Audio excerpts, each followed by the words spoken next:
Another morning message for start your day with positive mind.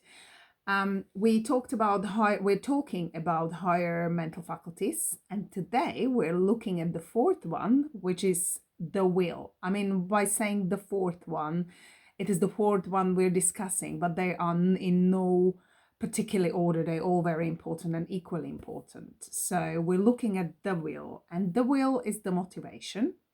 And it is what gives our mind a real power. And we would all want a real power.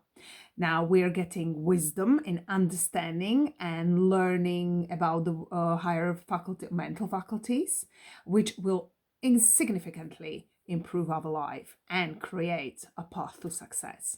Now, will allows us to think and to do what we really want to do. But willingness already suggests this is done not by force.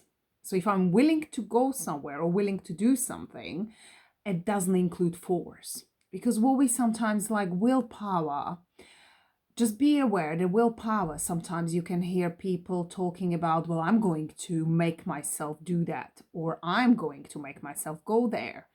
Well, see, willingness does not really include force. So otherwise you cannot sustain the change for a long time period. You can change it for a short term, but that's not really what you're looking for, because that doesn't create a success or path to success. So you need to allow yourself to understand and be aware of a willingness to do something. In my personal success development studies, I daily have this affirmation when I say, I am willing and able, and now everybody is able, because we are the highest form of God's creation. So everybody is able to do anything. But I say, I'm willing and I'm able to do whatever it takes in harmony with God's laws to bring this into the result. So whatever I'm dealing with, I need to first work on the mental faculties and see how I can use them, and I have to be willing, so I'm not being forced to do something.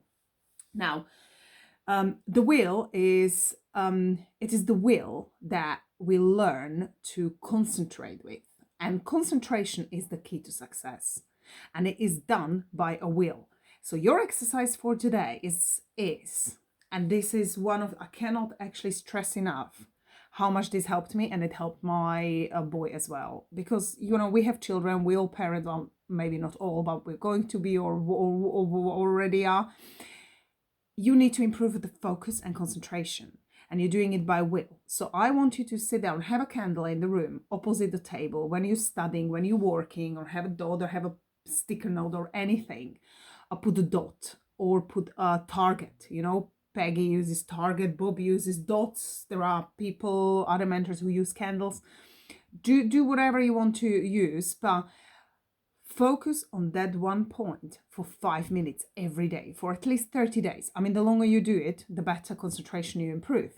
But you focus on this point until, and every time your mind wanders off, you bring it back straight to that point, and you do it for 5 minutes every single day.